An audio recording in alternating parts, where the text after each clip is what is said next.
안녕하세요. 저는 미국 미시시피주 독립침례교회에 출석하고 있는 박형진입니다.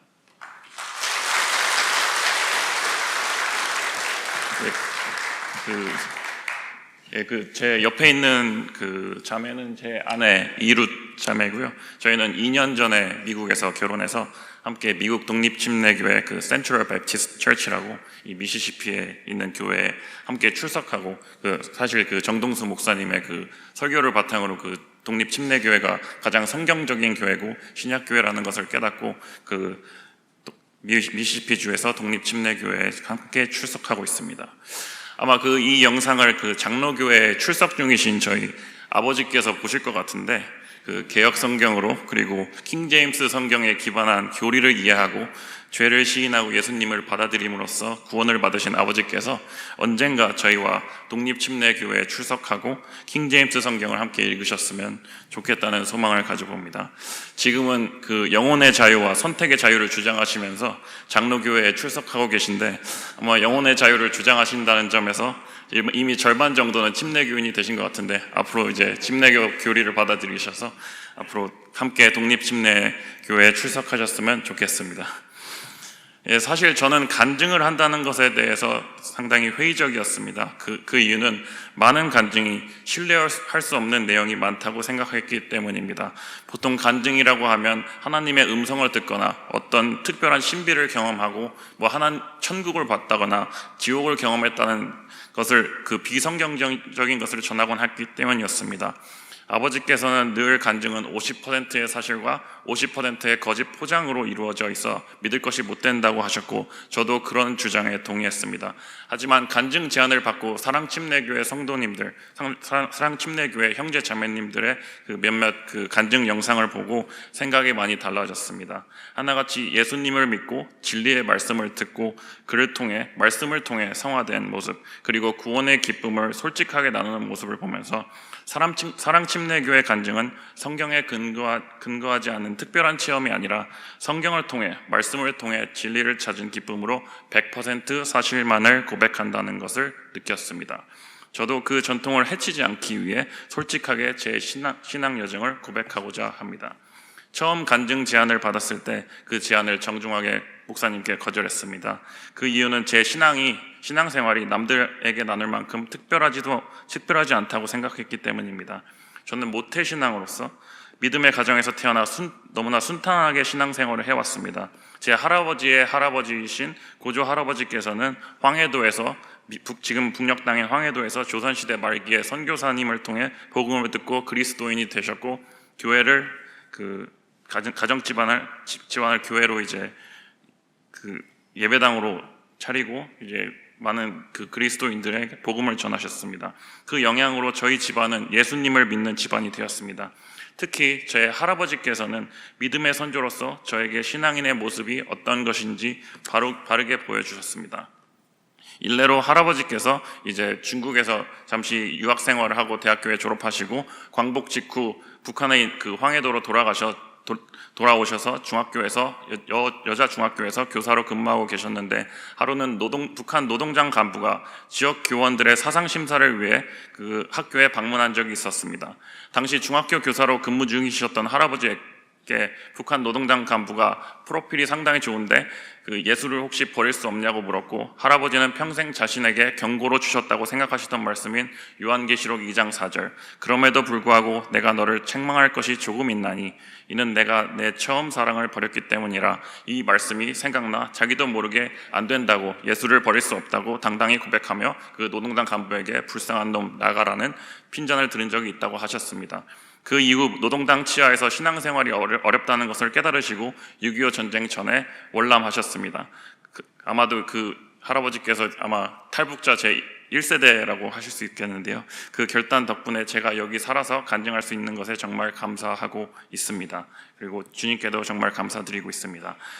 어렸을 때 저는 부모님이 할아버지를 모시고 살았기에 할아버지와 함께 있는 시간이 많아서 그로 인한 좋은 신앙적 영향을 많이 받았습니다. 제 할아버지는 저에게 신앙을 강요하기보다는 본인의 삶을 통해 신앙을 전해주셨습니다. 아직도 아침에 할아버지께서 성경을 소리내어 읽으시고 가정 예배를 인도하시던 모습이 생생하게 기억이 나고 있습니다. 그러한 믿음의 조상을 둔 은혜로 저는 자연스럽게 교회에 다니는 교인이 되었지만 구원받은 그리스도인이라는 확신은 없었습니다. 중등부, 고등부 시절 교회 수련회를 가면 그 목사님께서 싫어하시는 그 꽝꽝거리는 시끄러운 음악과 어두운 분위기 속에서, 그리고 통성기도 속에서 마치 하나님의 임재를 체험한 것처럼 뜨거운 느낌을 받았지만, 수련회가 끝난 후에도 하나님께서 주시는 기쁨이 지속되지 않는 이유에 대해서 항상 의문이 있었습니다. 지금 돌아보면 그때 받은 느낌은 단지 분위기에 취한 감정이었습니다. 말로는 예수님을 믿는다고 했지만 실제로 예수님을 제대로 믿은 것은 아니었던 것이었습니다. 제가 예수님을 나의 주, 나의 구원자로 올바르게 받아들인 것은 군 복무 시절 부대에서 로마서를 읽고 나서였습니다. 로마서를 통해 제가 죄인이며 오직 믿음으로만 구원을 받을 수 있다는 것을 제대로 알게 되었고, 종교로서의 기독교가 아닌 복음으로서의 기독교를 받아들이고 잘못된 생각에서 돌이키게 되었습니다.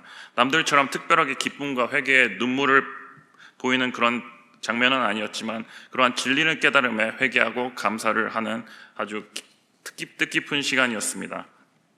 그렇게 신앙인으로 자라났지만 마음속에 한 가지 의문이 있었습니다. 장로교에서 신앙생활을 했기 때문에 칼빈주의 교리에 근거한 설교를 많이 들었는데 항상 칼빈의 예정론에 대한 의문, 왜 공의와 사랑의 하나님이 태초부터 구원을 받을 사람을 미리 예정하시고 지옥에 갈 자를 미리 예정하시는가라는 의문이 있었습니다. 요한복음 3장 16절에는 하나님께서 세상을 이처럼 사랑하사 자신의 독생자를 주셨으니 이것은 누구든지 그를 믿는 자는 멸망하지 아니하고 영존하는 생명을 얻게 하려 하심이라 라고 되어 있는데, 이중 예정론으로 해석하면 하나님께서 선택한 세상을 이처럼 사랑하사 선택한 사람들에게 자신의 독생자를 주셨으니 이것은 누구든지 그를 믿는 선택받은 자는 멸망하지 아니하고 영존하는 생명을 얻게 하려 하심이라가 됩니다. 근데 저는 문자 그대로 누구든지 그를 믿는 자는 그 구원을 얻을 수 있다는 그 가르침이 맞다고 생각을 했습니다. 그래서 칼빈주의의 가르침에 대한 의문이 있었습니다. 하지만 그 당시에는 칼빈주의적 해석이 곧 기독교의 가르침이라고 믿었고, 로마서 9장에 나오는 토기장이의 예시를 듣고 수긍했지만 마음속에는 찜찜한 마음이 있었습니다. 이러한 찜찜한 마음은 미국에서의 캠퍼스 사역을 하시는 한 미국인 목사님과의 만남과 정동수 목사님의 칼빈주의 바로알기 시리즈 설교를 통해 해소되었습니다. 미국 대학원 박사과정 중에 한 미국인 친구로부터 캠퍼스 사역을 하시는 미국 목사님을 소개받고 목사님이 주도하시는 바이블 스터디에 참석하게 되었습니다. 역설적으로 코로나로 모든 캠퍼스 사역이 중단된 상황을 계기로 시작된 바이블 스터디 그룹에 저는 참여할 수 있게 되었습니다. 그때 여러 주제의 교리를 다뤘는데 그중 2주 동안은 칼빈주의 이중 예정론의 문제점에 대해 가르쳐 주셨습니다. 그 비판적 강해와 질의응답 시간을 통해 개혁주의적 해석이 기독교의 유일한 해석이 아니라 그리스도인 중 장로교 신자가 동의하는 교리이지 그것을 따르지 않는 것이 이단이 아님을 알게 되었고, 구원의 기회는 모든 사람에게 열려 있다는 생각이 잘못되지 않았다는 것을 알게 되었습니다. 이를 통해 제가 가졌던 한 가지 의문이 해소되었습니다. 그 이후에 아는 분의 소개로 제 사랑하는 아내를 만나게 돼서 장거리 연애를 시작했습니다. 보통 한국에서 장거리 연애라고 하면 서울에서 부산, 서울에서 대전까지의 연애를 말하는데, 그 당시 저는 미주리주, 아내는 엘라베마주에 살고 있었는데 자동차로 730마일, 킬로미터로 하면 1160km를 운전해야 되는 거리였습니다. 이 서울에서 부산까지 부산의 2.5배 정도 되는 거리였습니다. 주유로 말하면 처음부터 도착까지 2번 기름을 넣어야 도착할 수 있는 거리였습니다. 저는 그 당시 한 달에 한 번 정도 여자친구의 아내를 만나기 위해 한 11시간을 운전했는데, 그때 가장 중요한 과제는 이 지루한 11시간을 어떻게 보내느냐였습니다. 처음에는 음악을 듣고 전화통화를 하곤 했는데 그때 나타난 것이 바로 사랑심내교회 유튜브였습니다. 그전에는 유튜브에서 종종 정동수 목사님의 설교가 추천 영상으로 떴는데 환란전 휴거와 7년 환란기 관련 영상이 올라와 거부감에 클릭하지 않았습니다. 계시록 설교는 잘못 들으면 이단이 되기 쉽고 피해야 하는 주제라 생각했기 때문입니다. 그런데 어느 날 다시 갑자기 정동수 목사님의 칼빈주의 바로 알기 시리즈가 추천 영상에 올라와 관심 있던 주제였기에 바로 클릭하고 시청하게 되었습니다. 미국 목사님의 바이블 스터디가 전공 기초 수업이었다면 정동수 목사님의 설교는 전공 심화 강의 같은 느낌을 받았습니다. 바이블 스터디 때 배웠던 점을 더 자세하고 명쾌하게 알게 되었고, 더욱 기뻤던 점은 영상의 길이가 요즘 유튜브와 어울리지 않게 1시간가량이라는 것이었습니다. 저 같은 경우는 장거리 운전이었기 때문에 긴 설교가 필요했는데 이는 저에게 아주 안성맞춤이었습니다. 11시간 운전 시간을 함께 보낼 좋은 친구를 만난 기분으로 저는 정동수 목사님의 설교를 하나 둘 듣게 되었고, 더욱이 사랑침례교회 미디어 선교팀의 수고로 주제별로 잘 정리되었던 플레이리스트 덕분에 좋은 말씀을 운전하면서 편하게 들을 수 있었습니다.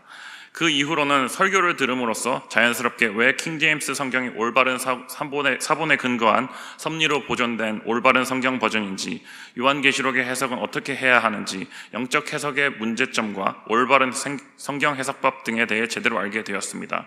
특히 정동수 목사님의 설교가 좋았던 점은 올바른 것과 잘못된 것을 너무나 명쾌하게 보여주셨다는 것입니다. 제가 과거 혼자 요한계시록 영어 NLT 버전의 스터디 바이블을 보면서 아쉬웠던 점은 모든 것을 영적 해석으로 하여 읽을 때마다 그 뜻을 해설을 보지 않고는 알 수 없다는 점이었습니다. 예를 들어 14만 4천 명을 문자 그대로 유대인 지파별로 12,000명이라고 하지 않고 12는 완전한 숫자이고 12 곱하기 12는 144라는 식으로 해석했습니다. 그러나 세대주의에 기초한 정동수 목사님의 강해 설교를 듣고 이것이 문자 그대로의 유대인의 숫자이며 우리와 관련되지 않은 환란기의 유대인 성도들을 의미한다는 것을 명쾌하게 설명해 주시고, 다른 계시록의 내용도 문자 그대로 문맥에 따라 그리고 유대인의 묵시 문학의 형태를 설명하고 이에 따라 강해를 해주셔서 요한계시록의 말씀을 처음으로 올바르게 제대로 이해하게 되었습니다. 그로 인해 현재는 환란전 휴거의 복된 소망을 가지고 살아가고 있습니다. 그리고 왜 안 하는가 시리즈는 저에게 미국 교회의 해설서 같은 설교였습니다.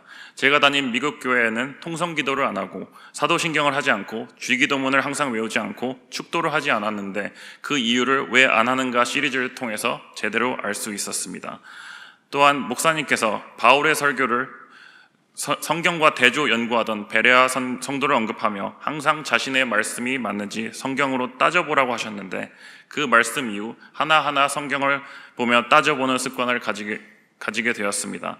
정동수 목사님과 마찬가지로 저도 학자이기 때문에 항상 사람들의 말을 고지고대로 믿지 못하고 팩트 체크를 하게 되는데, 성경을 보며 따져본 결과 정동수 목사님의 설교와 독립침례교회의 가르침이 가장 성경적으로 올바르다는 것을 깨닫게 되었습니다. 항상 교회를 볼 때 우리의 믿음 편을 유심히 살펴보게 되고 그것을 교회 선택의 기준으로 정하고 성경이 하라고 하는 것을 하는지 아니면 성경이 하지 않는 것을 하는지 확인하는 습관을 가지게 되었습니다.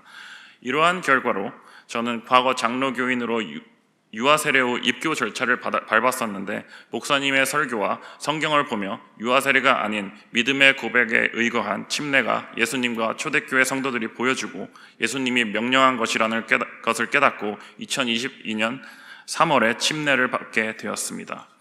그 이후 미국 미시시피에서 직장을 잡게 되었고 지역에 있는 독립침례교회를 검색하여 발견하게 되어 아내와 함께 출석하고 있습니다. 하루는 사랑침례교회 커뮤니티에 올라온 포스터를 보고 정동수 목사님께서 미국 애틀란타에서 말씀 사경회를 개최한다는 사실을 알게 되어 설교를 들으러 아내와 함께 애틀란타로 가기로 결정하였습니다. 제가 사는 곳에서 애틀란타까지는 차로 6시간 거리였는데 아내와 데이트하던 시절 11시간 운전으로 단련된 저였기에 애틀란타까지 가는 6시간은 그리 피곤하지 않았습니다. 부푼 기대감을 가지고 정동수 목사님의 말씀을 들었는데 목사님께서 기대를 저버리시지 않고 명쾌한 말씀으로 진리를 선포하시는 모습에 깊은 감명을 받았습니다. 특히 목감기로 인해서 목이 많이 잠겨 있는데도 불구하고 이해가 잘 되도록 설교하시는 모습을 보고 학생을 가르치는 저도 그러한 모습을 따라하고 싶어서 유튜브로 정동수 교수님의 오리엔테이션 강의를 검색하여 보기도 하였습니다. 여전히 학교에서도 명쾌한 강의를 하심을 느끼고 닮아가고 싶었습니다. 마지막으로 말씀드리고 싶은 점은 현재 미국 독립 침례교회에 출석하고 있는데 제가 다니는 교회도 킹 제임스 성경을 사용하며 형제 자매들은 환란 전 휴거의 복된 소망을 가지고 살아가고 있다는 것입니다. 미국 남부 바이블 벨트라 불리는 곳에서 흔히 찾아볼 수 있는 독립 침례교회와 남침례교회는 킹 제임스 성경을 사용하는 것이 당연한 것이어서 이에 대한 논란이 전혀 없습니다.